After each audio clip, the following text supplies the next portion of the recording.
Good morning. This is Thought for the Day for Tuesday, 8th November, and my name is Kay. Today I'm going to continue the series on Daniel and look at the first part of Daniel chapter 5. Nebuchadnezzar, the previous king, who can only be described as having had a rather up and down relationship with God, veering between overweening pride and extraordinary humility, died in 562 BC. God had worked extraordinarily and miraculously through Daniel and his public devotion to God to bring Nebuchadnezzar to faith at the end of his life. After a few short-lived kings, Belshazzar, possibly Nebuchadnezzar's grandson, gained the throne. He ruled as regent with his father Nabonidus for 14 years, and we pick up the story again 23 years later, right at the end of Belshazzar's reign, the last night to be precise. The writing on the wall. King Belshazzar gave a great banquet for 1,000 of his nobles and drank wine with them.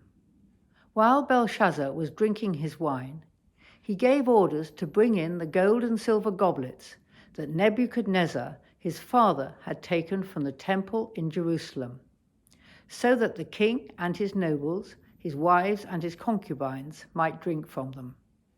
So they brought in the gold goblets that had been taken from the temple of God in Jerusalem, and the king and his nobles, his wives and his concubines drank from them. As they drank the wine, they praised the gods of gold and silver, of bronze, iron, wood, and stone. Suddenly, the fingers of a human hand appeared and wrote on the plaster of the wall, near the lampstand in the royal palace. The king watched the hand as it wrote.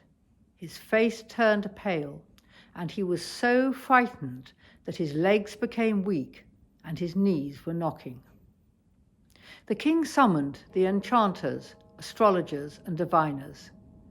Then he said to these wise men of Babylon, "Whoever reads this writing and tell me what it means will be clothed in purple and have a gold chain placed around his neck, and he will be made the third highest ruler in the kingdom."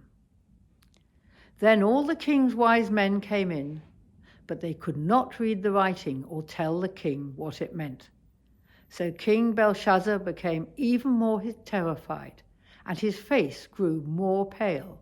His nobles were baffled. The queen, hearing the voices of the king and his nobles, came into the banquet hall. "May the king live forever," she said. "Don't be alarmed. Don't look so pale. There is a man in your kingdom who has the spirit of the holy gods in him. In the time of your father, he was found to have insight and intelligence and wisdom like that of the gods. Your father, King Nebuchadnezzar, appointed him chief of the magicians, enchanters, astrologers, and diviners. He did this because Daniel, whom the king called Belteshazzar, was found to have a keen mind and knowledge and understanding, and also the ability to interpret dreams, explain riddles, and solve difficult problems. Call for Daniel, and he will tell you what the writing means." Well, Babylon's extravagance had few parallels in the ancient world. Its hanging gardens were one of the 7 wonders of the world. Although under siege at the time, it was deemed an impregnable fortress with vast supplies.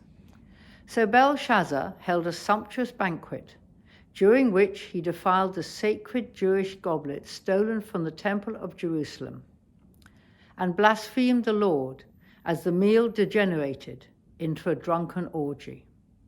Suddenly, the fingers of a human hand appeared and began writing on the plaster of the wall. Belshazzar, proud ruler of the magnificent empire of Babylon, was so terrified by the hand writing on the wall that his face turned pale, his knees knocked together, and his legs gave way in fear. As none of his enchanters, astrologers, and diviners were able to understand what the writing meant, the queen, probably his grandmother, told Belshazzar to call for Daniel, who had the spirit of the holy gods in him, to explain the writing. It won't be a spoiler to tell the rest of the story, as Nick has other plans for tomorrow. Only Daniel could perceive the message of doom, as he told Belshazzar that he had not honored the God who held Belshazzar's life in his hands. He had been weighed on the scales and found wanting, and his kingdom would be divided and given to the Medes and the Persians. And so it came to pass that very night, as Belshazzar was killed, and Darius the Mede took over the Babylonian kingdom. Well, what can we take from this extraordinary and well-known story, apart from the derivation of the phrase, "the writing is on the wall"? Firstly, the magnificence and extravagance of Babylon was a creation of men, not God. God sees through the edifices we construct, whatever they might be, and if we don't use them for God's purposes and to glorify God in our lives, they are meaningless. Secondly, Belshazzar openly mocked God and sacrilegiously violated and misused the sacred gold goblets from the temple in Jerusalem. This brought to my mind the sobering saying of Jesus in the Gospels, that the one unpardonable sin is blasphemy against the Holy Spirit, which can be interpreted today as defiant irreverence, willful unbelief, and remaining unrepentant. Thirdly, Belshazzar decided that the best response to the danger that he was in was to forget about it and escape into the pursuit of pleasure. While we are always tempted to do this at times, with God at our side, we know that we can face whatever life throws at us. So I pray, may we all know God at our side today.